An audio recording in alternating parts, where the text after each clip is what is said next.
Hawakan mo. So mga ka-input, wala nang paligoy-ligoy, food trip tayo.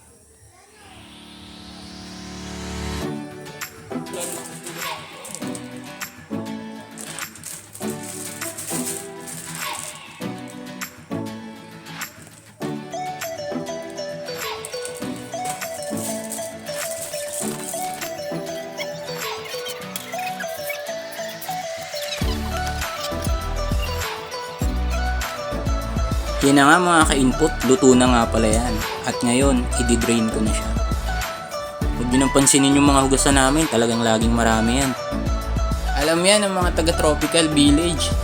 Kasi laging walang tubig dito mga ka-input.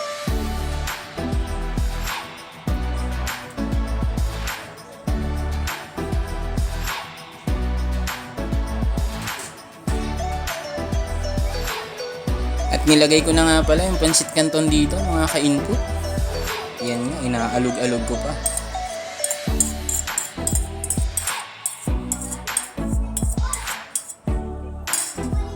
At syempre, pag nagkalat tayo, iligpitin natin yan. Tatapon natin sa basurahan.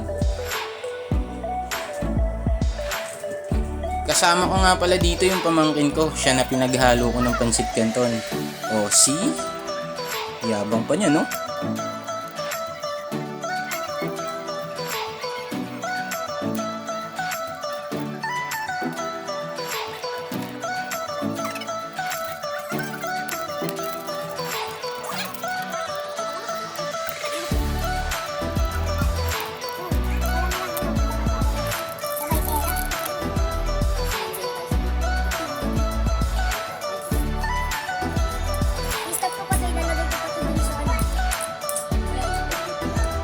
Oh yan, nagpapakitang gilas pa kung paano daw maghalo.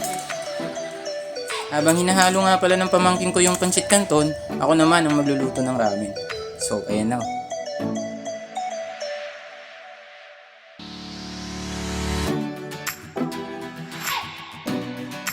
Ito na nga, yung sinasabi ko mga ka-input. Pag malapit na maluto yung ramen, iniisip ko na naman dyan yung hugasan. So mga ka-input, ito na nga, nag-prepare na nga ako dyan. At syempre, kakain na kami. Ay talaga naman, pag napanood mo to ng alas 12 ng gabi, ewan ko lang di ka maghanap ng pansit canton din sa taas ng rep nyo.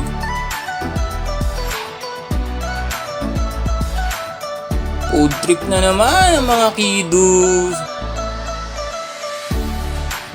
Baka naman mga ka-input, kung nakaabot ka sa dulo ng video natin, pa-like and comment na lang and share this video.